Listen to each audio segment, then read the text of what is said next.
Welcome to Scorched Earth and a general mid-month reading for the sign of Aquarius, Sun, Moon or Ascendant for the last 2 weeks of April. I hope you will. I just started coughing fit before I started recording. It's not quite shifted. Anywho, we're using the Llewellyn Tarot for you today. I hope you will. I don't know if I said that. Don't think I did. I hope you will. Now, if you haven't seen one of these videos before, they're structured slightly differently to the main monthly reading, in so much as in this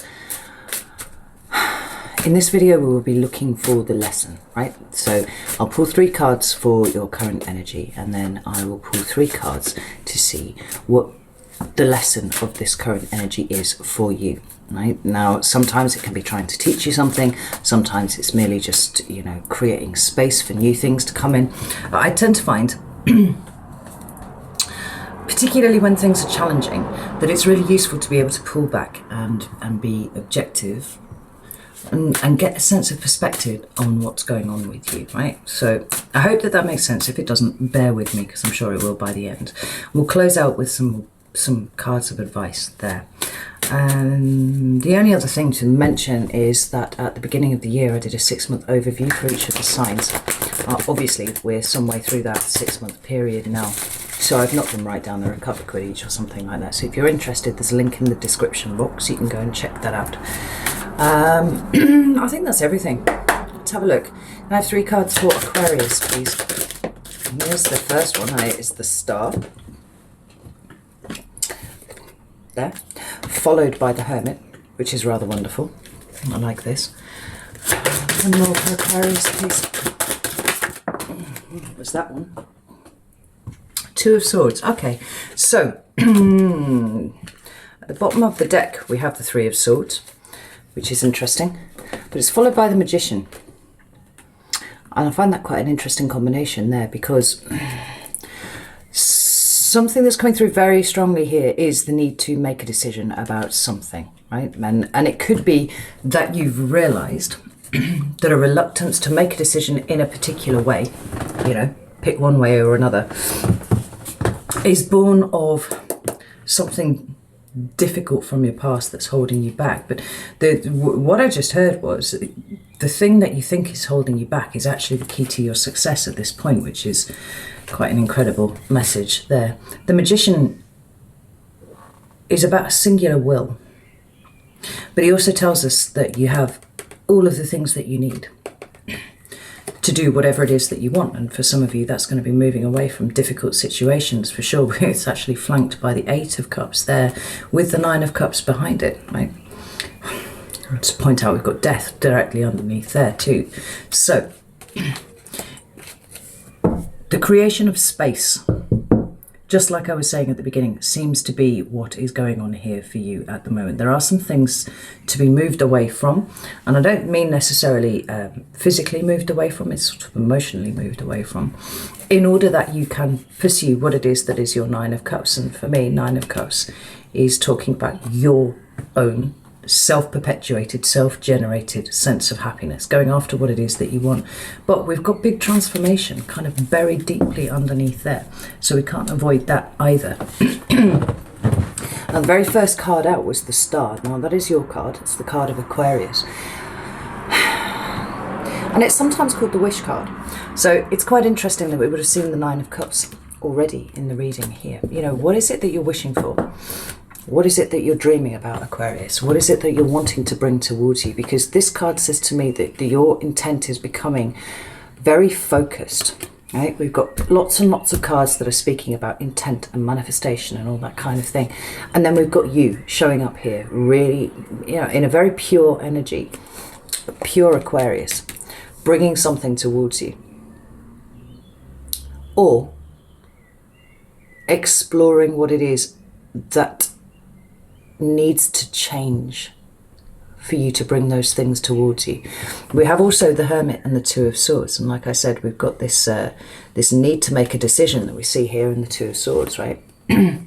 But sometimes this is a card of kind of deliberately not picking something, right? If you consulted your intuition or your, you know, emotions about this, this might have been a very easy decision to make, but those swords are crossed over your heart. It's like, no, I don't want to make that decision. The fact that the Hermit is moving away from that and towards the Star, I think is a really, really good sign, because the Hermit talks about going within. It's the card of Virgo, and it says, you know, all the answers to any, you know, big questions you could ever have reside within you here. And here we have you actively going towards yourself, right? And I love the fact that the very first card out is yours, because it's such an authentic expression of your energy. It's like you're really digging around to find who you are. More than that, I think you're digging around to find out where it is that you have consciously stopped yourself making decisions in a particular direction, you know? So let's have a look and see what the lesson of this energy is. I mean, I think it seems quite abundantly clear actually, but let's have a look. What's the lesson here for Aquarius? Ooh! So we have the Ten of Wands and the Moon. Oh, that's interesting. That does put a different spin on it. Thank you. We have the Two of Cups. And we have the Seven of Swords with the King of Wands at the bottom of the deck. Now, this is interesting. This is really interesting, because from the outset, what we're seeing here, right, is that the process of going within and self-realization, self-discovery, all of that kind of thing, it's something that's been akin to a burden for you, right? And there are things about yourself that you have been quite comfortable in allowing to remain hidden because you function perfectly well, right? You function perfectly well without knowing all of these things, thank you. Except that we're having a reversal going on here. I think that you've kind of realised that you've come to a point where that isn't actually true. And the fact that the King of Wands has shown up here at the bottom of the deck, ooh, with the Seven of Pentacles and the Nine of Swords underneath there, it sort of suggests to me that there's been an element of inaction, right? We see that reflected here with the Two of Swords, which is, you know, hitting somewhat of an impasse. But here we have a situation that is absolutely far from, you know, totally suboptimal is what this situation here, the Seven of Pentacles, being that harvest that isn't bearing the fruit that one had anticipated when one had planted it. And we have the Nine of Swords, we have anxiety, we have concern, we have worry about a thing, right? So this is a situation that is causing you a great deal of angst about something. But we have the King of Wands here. Now,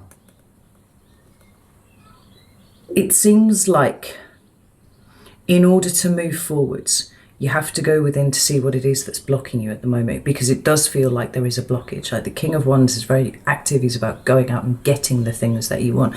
And I wonder if there's been an element of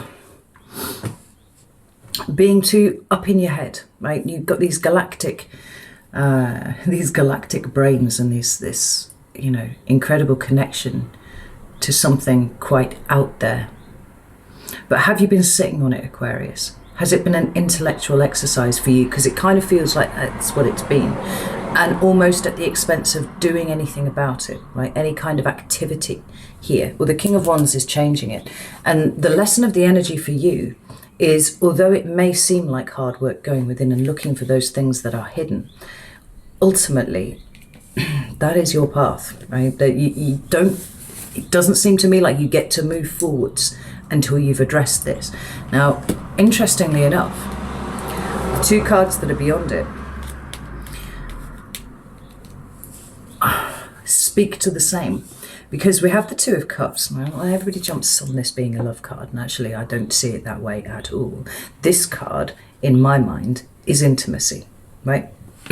So it can involve another person, but it could be a bit more abstract than that. Now, I've spoken before about how I felt like Aquarians have a great deal of trauma buried in their past, but they don't talk about it, right? They kind of wander around life, and you would never know it of an Aquarius because you don't speak about these things at all. And in fact, it's very much sort of, you know, well, that's not useful to me, I'm just going to cut it out, I'm not going to pay any attention to it. But the problem is those things don't go away when that happens. And I think increasingly this is what is dawning on you here. And the reason that I mention this is because it can have a knock-on effect with intimacy, with your ability to be able to open up to those people that you care about. It could be a partner, but it could be a business partner, it could be a family friend, you know, or a friend or a member of your family, something like that, you know. Or it could be, at this point, no one. It doesn't really matter, right? If we're going for this sort of abstract idea of intimacy as a concept rather than as something that is actually consciously lived at this point, it's more your approach to sharing those things about yourself that you find quite burdensome, you know, or even just the act of going within to be burdensome. And we have the Seven of Swords. Now, this card is often associated with deception and deceit and all that kind of thing. And sometimes it can talk about self-deception, self-deceit. But this card has a child on it. And I don't like to assign nefarious intent to a card that has a child on it, because children are pure, they're innocent, right? There's a reason why they're depicted on cards. And and so the alternative explanation for this card is risk-taking. To wit, then we have risk-taking on intimacy for you.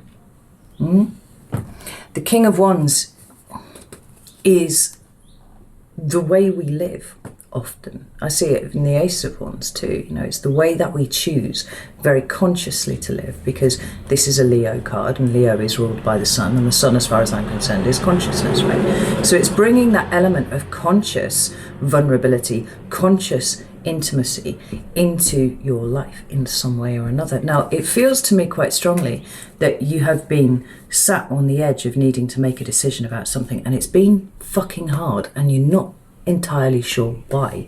Right? I'm going to bring you back to these two cards underneath here, because there's more to this situation than just the flat 3D choice that is in front of you. It's kind of pulling you vaguely and dimly towards something that needs looking at. And I think that I think that you're heeding the call. I think that you're paying attention, because we have this Hermit card here. If the Hermit hadn't appeared, I would be concerned that you were still trying to hide away from this. I mean, not hide away, it's the wrong way of putting it. You were still trying to continue on with this thing remaining hidden, right? Ploughing forwards with whatever it is. But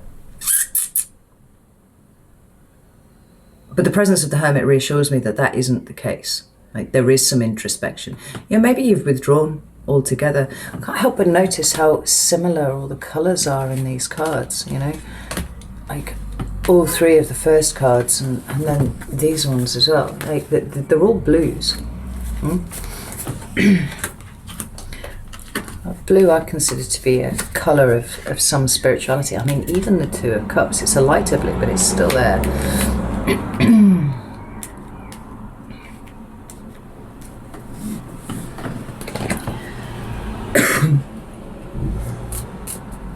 I think it's time to take a risk, or a perceived risk, because it doesn't feel like there's as much of a risk here as you have perceived there to be, you know? Let's have a look at some cards of advice for you. Give me some cards of advice for Aquarius, please. We have the Six of Cups, we have the Seven of Wands, and we have the Empress. Queen of Swords at the bottom of the deck, and your friend, I think, in this regard, because although she is not she is your queen, but it's not of your sign, right? Obviously, King of Swords is Aquarius, Queen of Swords is Libra, but she brings an element of discernment to proceedings. There we go. Fucking hell, right? With the Six of Wands beyond it, there, right? It's about sifting information. It's about going through everything and extracting objectively, which I would expect nothing more from you, you know, the truth of the matter. Now, we have the Six of Cups here, and we have the Seven of Wands, and we have the Empress. So for some of you, it's abundantly clear that this particular, you know, lesson that you're wrestling with at the moment may well have had its basis in childhood for you, right? And particularly with regard to your mother, right? We see this very defensive energy here of the Seven of Wands in the middle, right? That is protecting yourself, guarding yourself. Notice how it's planted in the water there. It's like protecting and guarding your emotions. But Aquarius, have you been doing it for so long that you forgot what it was like, you know, to bring your emotions on board with anything? Possibly. If that's not the case, and I do feel quite strongly that it will be the case for some of you, then what we have here is the Six of Cups being the past. Seven of Wands still maintaining that defensive energy with regard to the past, right? But we see you kind of sloughing it off, like a snake shedding its skin, you know, kind of realizing that the way in which you have tried to protect yourself through, you know, experiences of the past is actually becoming a limiting exercise now, right? Certainly precludes you from the possibility of experiencing intimacy in a way that I feel not only would be beneficial to you at this time, but is actually something that you're kind of looking for, Aquarius.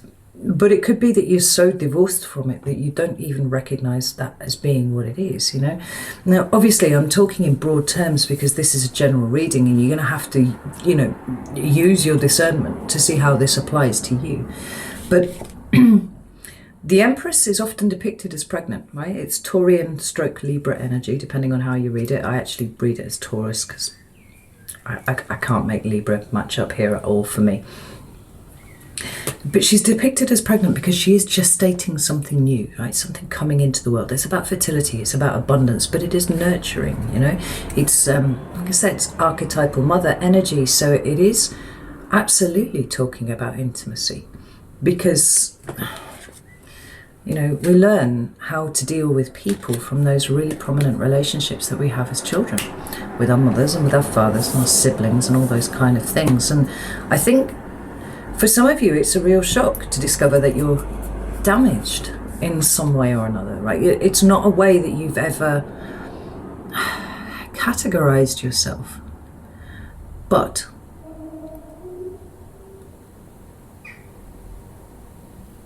nonetheless, there it is. And actually, in some ways, you kind of gifted an opportunity to be able to look back at these things without re-experiencing the trauma. You know, it is so separated from you now that you can look at it objectively. But the important thing is that you find a way to shift whatever limiting patterns, and I think there are some limiting patterns in there somewhere, that have dictated the way that you move, right? And by that I mean, you know, subconscious reactions to things, you know, subconscious actions even, you know, projections, any kind of fears that you have. I don't get a big sense of fear here. It's more confusion than anything else, you know. Confusion perhaps at the level of burden that you've experienced that you didn't even recognize that you were experiencing, you know, something like that. But all in all, it's a month that will see you, or a month even, you know, this couple of week period is one that will see you gaining clarity. And that's important because that's the thing that you're after here, Aquarius. You're not, I don't feel you in any pursuit of grand, high spiritual ambitions in this time frame here. It's more the pursuit of understanding. It's to really get to grips with what this is. And I think at the end of it, you'll understand where the resistance has been to picking one option over another, or where the resistance has been toward making a decision in one way or another. And it's completely related to this confusion about intimacy. How absolutely extraordinary. This is really interesting, Aquarius. I like this. And I like the way that it's kind of an intellectual endeavour for you here. You know, the water signs particularly really struggle. Well, a lot of the signs struggle with maintaining that level of objectivity that is so innate in you. And sometimes get really stuck in the emotions of the situation, right? And find it difficult to proceed. I don't feel that here for you, but I do feel some surprises, some surprise insights about stuff. And then an exact amount of surprising energy in a new direction. Maybe a new direction, a direction that you've anticipated, but without those restrictions, without those limitations involved. Interesting. Okay, I'm going to leave it there. I really hope that this was helpful. Like, it's the only intention I ever set when I do these readings. So know that I love you all very, very much, and I will see you soon.